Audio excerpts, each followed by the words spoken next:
السلام علیکم student, welcome to law study with knowledge.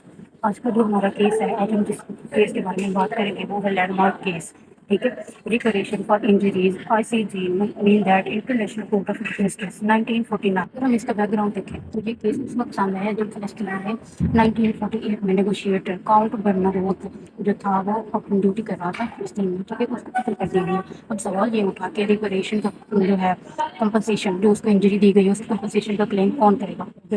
جو اس کا ہوم لینڈ ہے یا پھر یونائٹیڈ نیشن کے؟ ہم دیکھتے ہیں ایشوز کیا ہیں کہ آئی سی جی نے کہا یونائٹیڈ نیشن جو ہے یہ صرف آزاد لیگل پرسنالٹی ہے، ٹھیک ہے، یہ صرف آرگنائزر نہیں ہے بلکہ یہ خود ایک لیگل پرسن ہے۔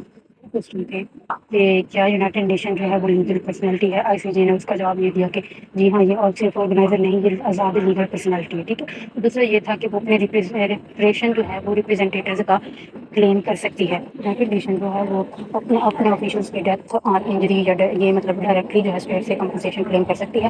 نیکسٹ آتے ہیں ہم ڈیسیژن کی طرف۔ ڈیسیژن کیا ہے کہ yes, United Nation has their own legal personality. United Nation کے پاس اپنی ایک پرسنالٹی ہے لیگل، ٹھیک ہے۔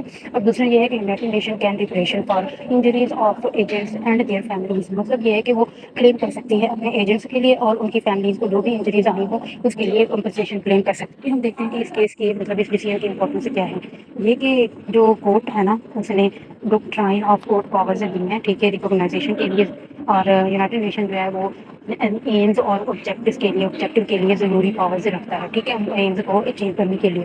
نیکسٹ اس کا کنکلوژن ہے۔ کنکلوژن میں کیا ہے کہ ان 1949 the ICJ declared that the United Nations is a real legal personality with the power to claim reparation for its officials. Hope so students آپ کو یہ کیس سمجھ آ گیا ہوگا، اگر نہیں آیا تو کامنٹس میں بتا سکتے ہیں، میں نیکسٹ ویڈیو میں آپ کو اور آسان طریقے سے میں سمجھا دوں گی، ٹھیک ہے۔ ویڈیو کو لائک کریں، شیئر کریں اور سبسکرائب کریں تاکہ ہر آنے والی نئی ویڈیو آپ تک جلد سے جلد پہنچے۔